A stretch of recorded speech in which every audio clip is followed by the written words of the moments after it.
Sebelumnya, Assalamualaikum warahmatullahi wabarakatuh. Perkenalkan, nama saya Sadewa Kuncoro dengan NPM 234110143. Di sini saya akan membahas tentang manajemen konflik dan mengelola konflik dalam hubungan. Apa sih pengertian manajemen konflik?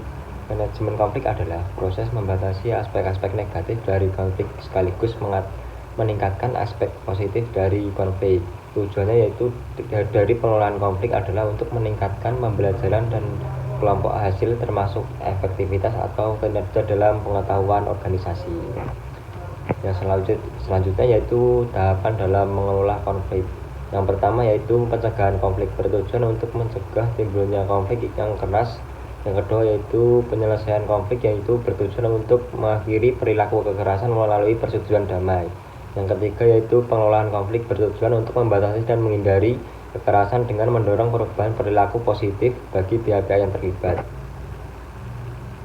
Yang ketiga yaitu teori konflik. Yang pertama yaitu teori hubungan masyarakat. Teori ini menganggap bahwa konflik disebabkan oleh polarisasi yang terjadi, ketidakpercayaan dan pemusnahan di antara kelompok yang berbeda dalam suatu masyarakat.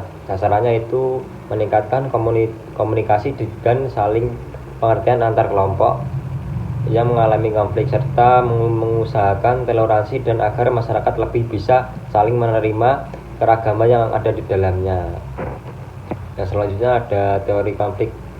Teori kebutuhan manusia menganggap bahwa konflik yang berakar disebabkan oleh kebutuhan dasar manusia yang tidak terpenuhi atau dihalangi.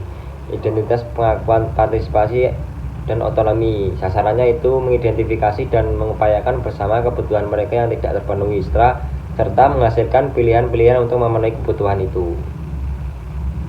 Yang ketiga yaitu teori identitas, berasumsi bahwa konflik disebabkan oleh identitas yang terancam yang sering berakar pada hilangnya suatu atau penderitaan di masa lalu yang diselesaikan.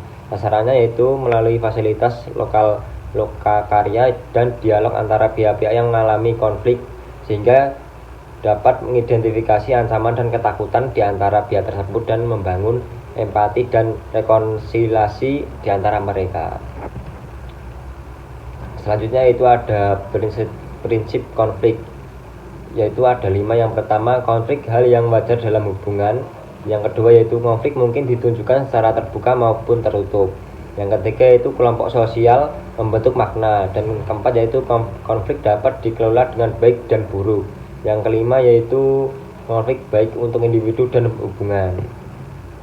Selanjutnya ada komunikasi konflik konstruktif. Yang pertama itu tahap awal. Tahap awal itu membangun manajemen konflik konstruktif, saling mengkonfirmasi satu sama lain.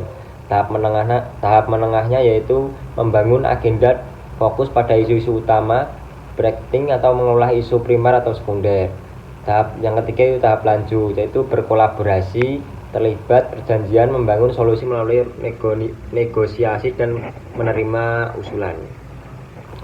Yaitu materi yang terakhir yaitu komunikasi efektif selama konflik berlangsung, yaitu ada fokus pada sistem komunikasi secara keseluruhan, penentuan waktu konflik yang memiliki tujuan. Yang ketiga yaitu mengarahkan orientasi konflik menang atau menang. Yang keempat, hargai diri Anda, partner dan hubungan yang dibina. Yang kelima yaitu menunjukkan permakluman jika keadaannya diperlukan. Itulah materi yang saya sampaikan. Kalau ada kurangnya mohon maaf. Wabillahi taufiq wal hidayah. Wassalamualaikum warahmatullahi wabarakatuh.